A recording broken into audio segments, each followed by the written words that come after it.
आप जानते हैं, अगर आप वैशाख मास में सिर्फ 10 मिनट भी सही तरीके से पूजा कर लो तो आपकी अधूरी इच्छाएं भी पूरी हो सकती है। और सबसे हैरानी की बात, 90% लोग पूजा तो करते हैं लेकिन एक छोटी सी गलती की वजह से उन्हें उस पूजा का पूरा फल मिल ही नहीं पाता। आज की इस वीडियो में मैं आपको बताऊंगी वैशाख मास में रोज की सही पूजा विधि, कौन सा मंत्र कब बोलना है और वो खास नियम जो आपकी किस्मत बदल सकता है। तो वीडियो को अंत तक जरूर देखिए क्योंकि सिर्फ ये पूजा नहीं, जीवन बदलने की विधि है।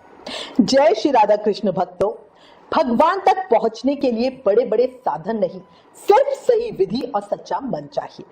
वैशाख मास ऐसा ही एक पवित्र समय है जिसमें अगर आप सही तरीके से पूजा करें तो भगवान विष्णु की विशेष कृपा प्राप्त होती है।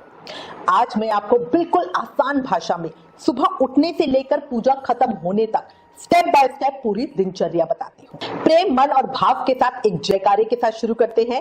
बोला लक्ष्मी नारायण भगवान की जय, वैशाख मास के ठाकुर की जय। सबसे पहला और सबसे जरूरी नियम, वैशाख के पूरे महीने में सुबह सूर्योदय से पहले उठना, इसे ही वैशाख स्नान कहते हैं। वैशाख स्नान हमेशा ब्रह्म मुहूर्त में ही किया जाता है। आप 4 साढ़े 4 तक उठ सकते हैं। जो व्यक्ति सूरज से पहले उठता है वही जीवन में सबसे आगे बढ़ता है। अच्छा, सुबह उठने के बाद नित्य क्रिया से निवृत्त हो जाएं, मतलब फ्रेश वगैरह हो जाएं। इसके बाद स्नान करें। अब स्नान विधि में एक बहुत जरूरी बात ध्यान रखें, अगर संभव हो तो गंगा या किसी पवित्र नदी में स्नान करें। अगर घर पर ही स्नान कर रहे हो तो पानी में थोड़ा सा गंगा जल और काले तिल जरूर मिलाएं। और याद रखें, कभी भी निर्वस्त्र स्नान नहीं करना चाहिए। शुद्ध शरीर से ज्यादा जरूरी है शुद्ध भावना। तन पर चाहे कोई भी कपड़ा हो, एक कपड़ा जरूर रहना चाहिए। आप चुन्नी बांधकर, मतलब इस तरह से यहाँ पे चुन्नी बांधकर तब स्नान कर सकते हैं। स्नान के बाद हमेशा साफ और शुद्ध कपड़े ही पहने। यहाँ पर कई लोग कहते हैं कि भाई हम तो हमेशा साफ कपड़े ही पहनते हैं।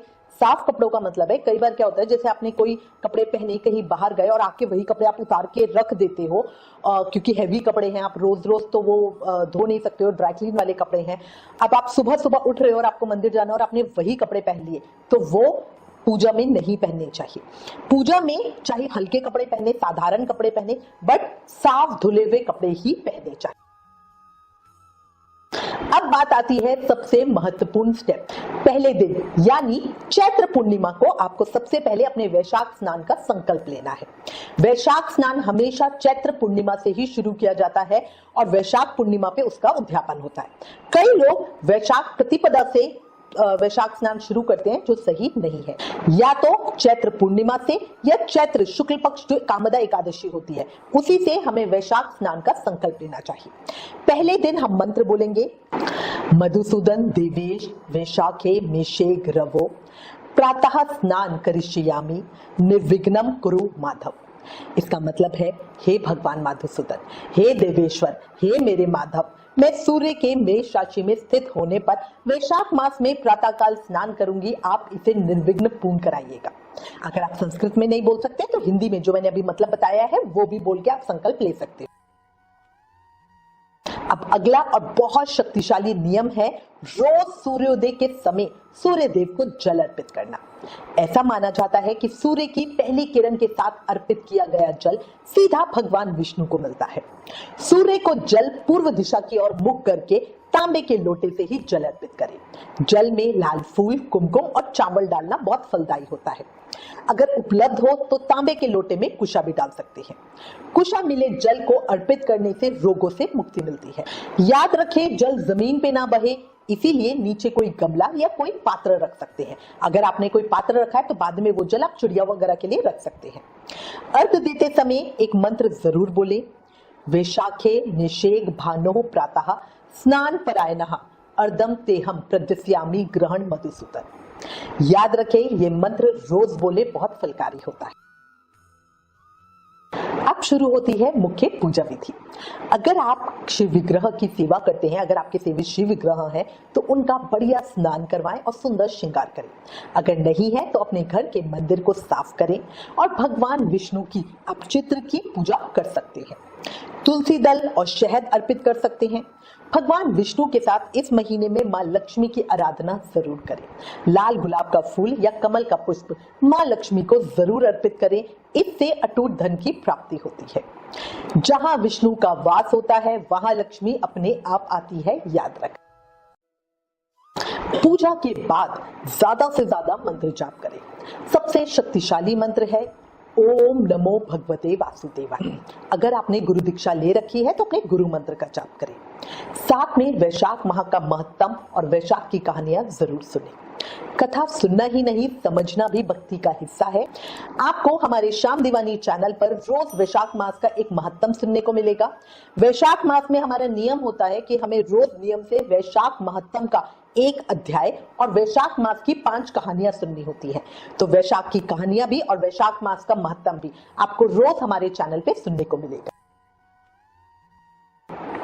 अब कुछ खास नियम जो बहुत लोग नहीं जानते। रोज तुलसी की पूजा करें, तुलसी को जल दे, दीप प्रज्वलित करें। पीपल और आंवले के पेड़ की पूजा करें। अगर संभव हो तो जमीन पे सोए। अगर आप वैशाख स्नान या वैशाख मास का व्रत कर रहे हो तो महीने की दोनों एकादशियों का पालन करें, चाहे आप वर्ष की और एकादशियों का व्रत करते हो या नहीं करते हो। अच्छा, वैशाख स्नान के साथ कुछ भक्त विशेष नियम ग्रहण करते हैं, जैसे पूरे वैशाख मास में चप्पल का त्याग करते हैं, मतलब पूरे महीने नंगे पैर रहते हैं, और वैशाख पूर्णिमा पर उद्यापन के समय चप्पल का दान देकर फिर से चप्पल पहनने का नियम ग्रहण करते हैं। इसी तरह कुछ भक्त वैशाख मास में अपनी पसंदीदा चीज का त्याग करते हैं। यहाँ ये समझ लो, वैशाख स्नान, वैशाख व्रत और वैशाख नियम तीनों अलग अलग चीजें हैं।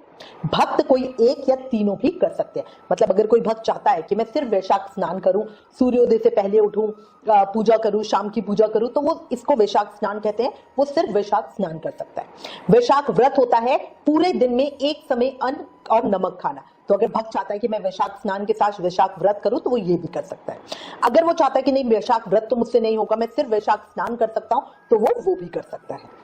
इसके अलावा वैशाख नियम होते हैं जिसके अंदर हम विभिन्न तरह के नियम उठाते हैं। रोज तुलसी की पूजा करना, रोज पीपल की पूजा करना, शालाग्राम जी की सेवा करना, रोज दान का नियम लेना। तो इस तरह कोई भी नियम जो उठाया जाता है उसे वैशाख नियम कहते हैं। और अगर आप कोई ऐसा भक्त है जो बहुत बीमार रहता है, जिसके बस की रोज वैशाख स्नान करना या वैशाख व्रत रखना नहीं है, तो वो सिर्फ वैशाख नियम का भी पालन कर सकता है। याद रखो, त्याग ही वो शक्ति है जो इंसान को भगवान के करीब लाती है। देखो, वैशाख का महीना बहुत बहुत बहुत फलदायी है। भगवान बुद्ध का जन्म भी इसी महीने में हुआ था।